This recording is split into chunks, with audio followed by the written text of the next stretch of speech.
नमस्कार और शमी जोगाले के इस सीरीज़ में आपका स्वागत है। हमारा आज का वीडियो बहुत ही खास है। आज की वीडियो में मैं आपको दिखाने जा रही हूँ अधोमुखा वृक्षासन, जिसको पॉपुलरली हैंडस्टैंड कहा जाता है। अधोमुखा वृक्षासन एक संस्कृत नाम है। अधो मतलब नीचे, मुखा इस चेहरा, नीचे देखता हुआ चेहरा, वृक्षासन यानी कि वृक्ष जो कि नीचे की तरफ दिख रहा है। यानी कि अगर आपने ताड़ासन किया या वृक्षासन किया, उसको अगर हम लोगों ने उल्टा कर दिया तो वो हो गया अधोमुखा वृक्षासन।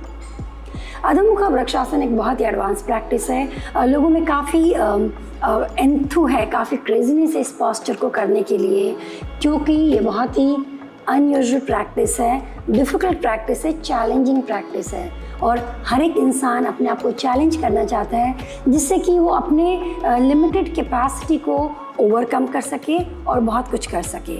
आज की वीडियो में मैं आपको दिखाने जा रही हूँ कि एज अ बिगिनर आप कैसे चेयर और टेबल के या स्टूल के सहारे इस पॉस्चर की शुरुआत कर सकते हैं। आज की वीडियो में दिखाने जा रही हूँ वो कतई आसान नहीं है, कठिन है।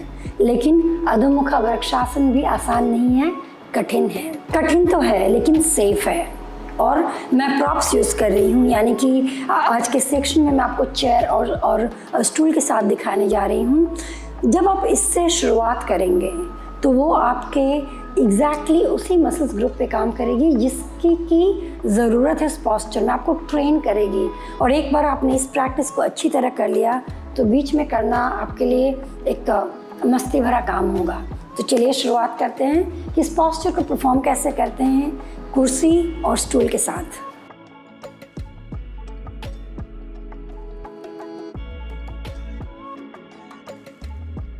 जैसा कि आप देख रहे हैं, मैं चेयर लेकर आई हूँ और चेयर के सहारे, कुर्सी के सहारे मैं आपको दिखाने जा रही हूँ।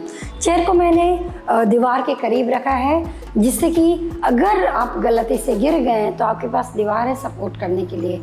याद रखिए, ये स्ट्रेंथ बिल्डिंग पॉस्चर है जिसमें हम अपने पेट को यानी कि कोर को स्ट्रॉन्ग कर रहे हैं, आर्म्स को स्ट्रॉन्ग कर रहे हैं। तो आपके आर्म्स वेल डिफाइंड हो जाएंगे और आपका कोर जो आप हमेशा टाइट कोर चाहते हैं, सिक्स एब्स की तरफ काम करना चाहते हैं, इसमें काफ़ी लाभदायक होगा।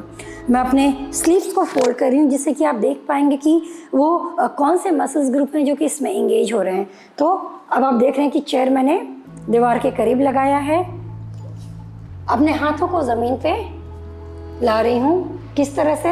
या तो अपने कोहनियों के बाहर के भाग को टच कीजिए, कुछ इस तरह, ये एक तरीका हो गया।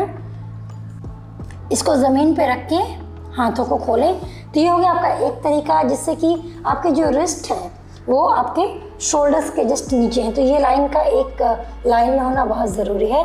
या आप क्या कर सकते हैं कि अपने मिडिल फिंगर्स को एक दूसरे से टच करें, कुछ इस तरह से,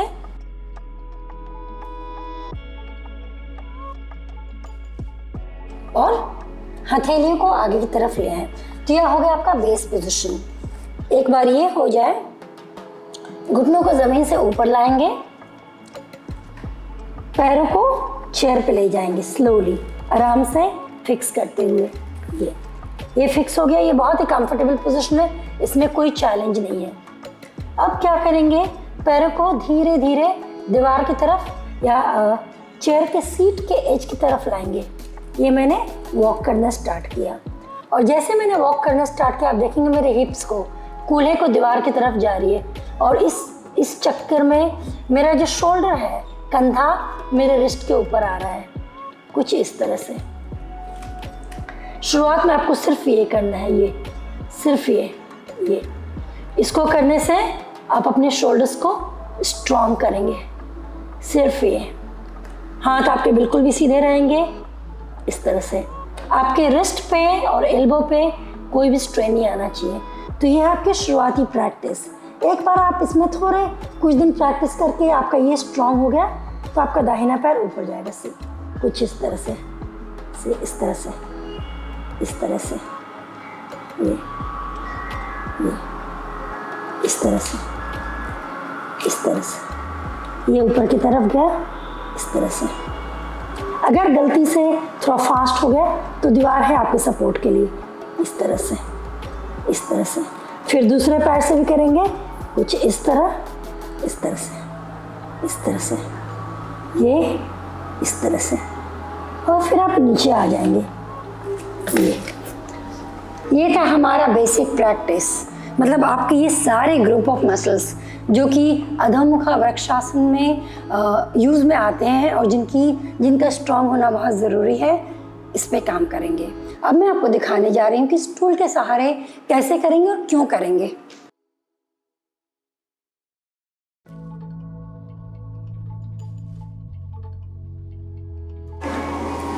जैसा कि आप देख रहे हैं, मैं स्टूल लेकर आई हूँ और अगर आप कुर्सी और स्टूल में डिफरेंस देखें तो हाइट का डिफरेंस है।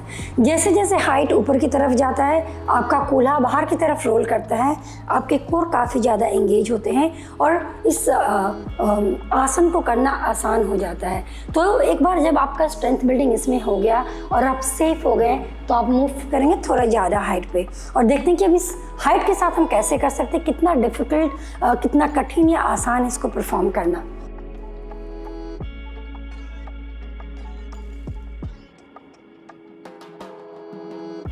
फिंगर्स पाम्स प्लेसिंग किया था पहले वाले पोस्चर